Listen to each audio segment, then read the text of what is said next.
Hey guys, so here in North Alabama we have a lot of tornado warnings and watches, and we've had a lot of tornadoes over the last few years, and we've sort of become Tornado Alley. And so getting prepped is something we try to improve on every year. So we have an all-electric home, and we have got us some buddy heaters because tonight's tornado is going to come through and bring in a real cold front. So might need some backup heat. So before I go any further though, I am not a professional. I'm not a gas expert. I'm not a propane expert. I'm not a heater expert.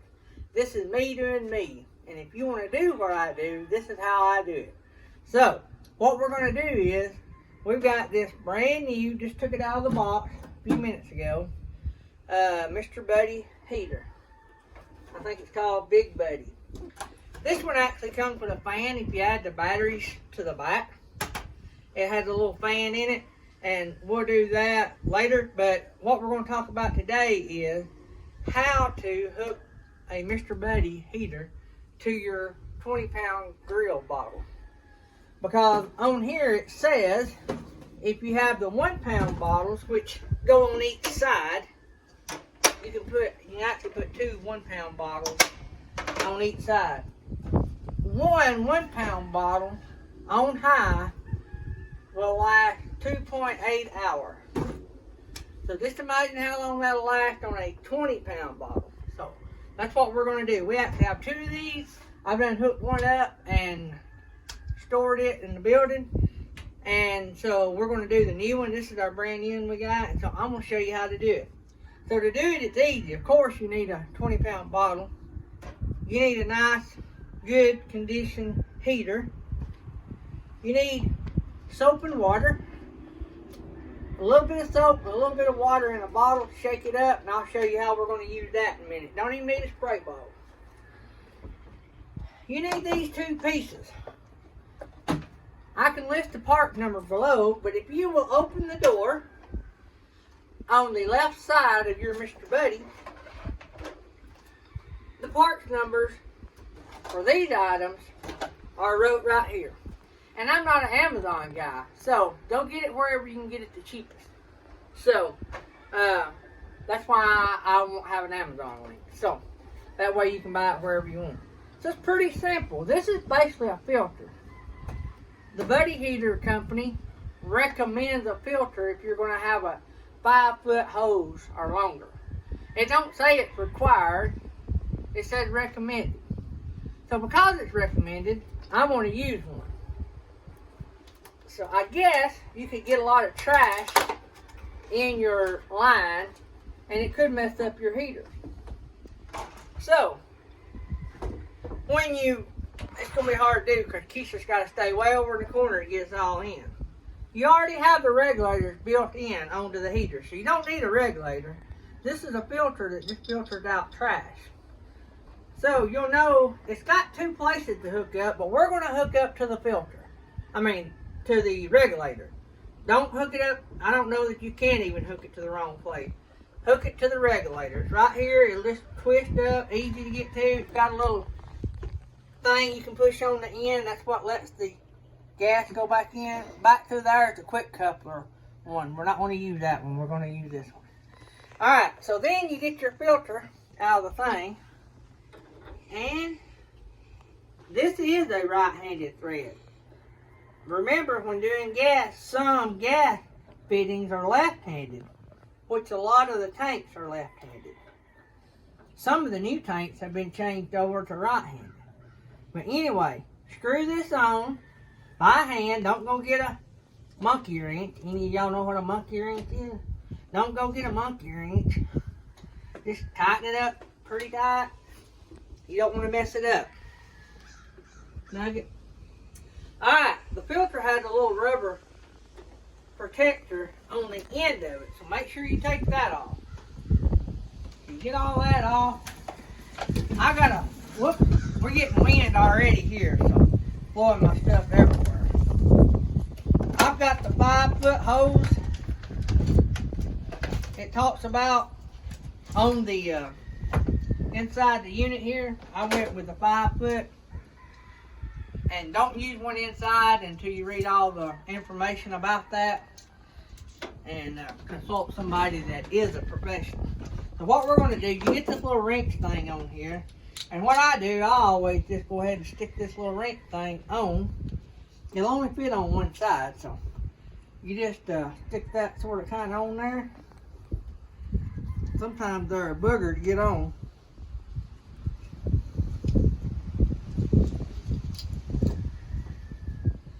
Somebody may know a better way of getting these on. I've never had good luck getting them on.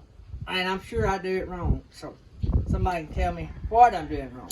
Anyway, I get that on there. Raise this up. This end goes on here. This end goes on your bottle. You remember your grill bottle always has the handle. So we're going to take this end, take our rubber piece off I done have, and we're going to stick this on. You have to stick it up in there pretty good before it'll start threading. And then it'll thread. We're going to tighten this up as much as we can with our hand. Then we get our propane bottle. I'm going to do this way so y'all can still see. But so remember, some of these are threaded backwards. That means what? You got to go left. This is the left-handed thread. So you twist it lefty. You know, the rule is lefty-loosey, righty-tighty, remember? Not on gas. Not on these tanks. So anyway, you tighten this up as tight as you can get it. Alright. So you got everything on.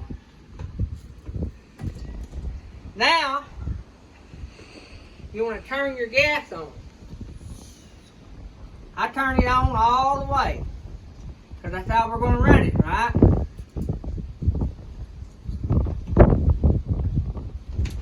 Get you some dish detergent, put in here, and some water. I probably got too much water, and I'll off my lid. So we're just going to shake it up, make it foam.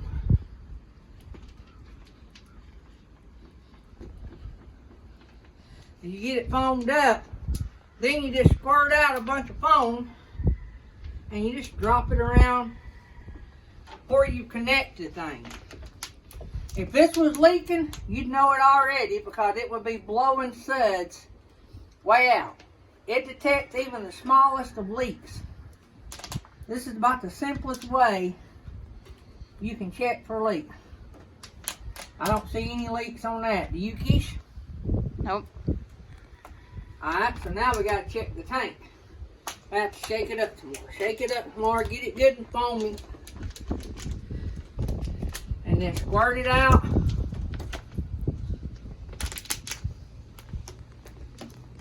No leaks. See any leaks, Keish? Nope. No leaks. Alright, so we got it all hooked up. No leaks. Now let's see if this baby will light. We got some terrible wind coming that way, so maybe I can block it off. We go to pilot.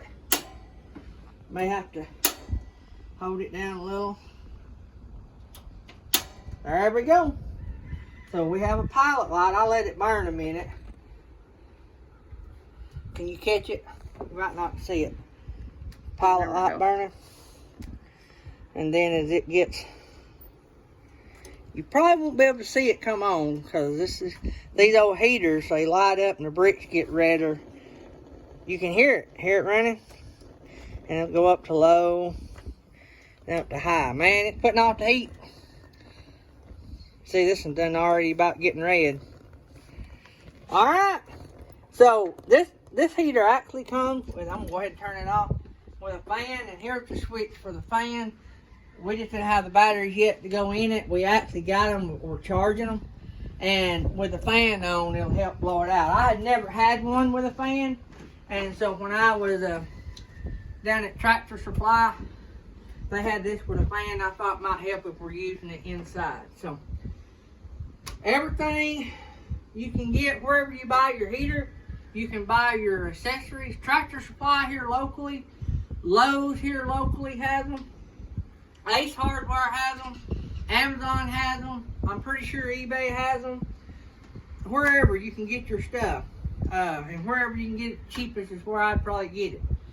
I can't think of anything else I need to tell you, but they make a great backup heater if you need a heat source. So, alright, any of you guys have any questions, put them in the comments below.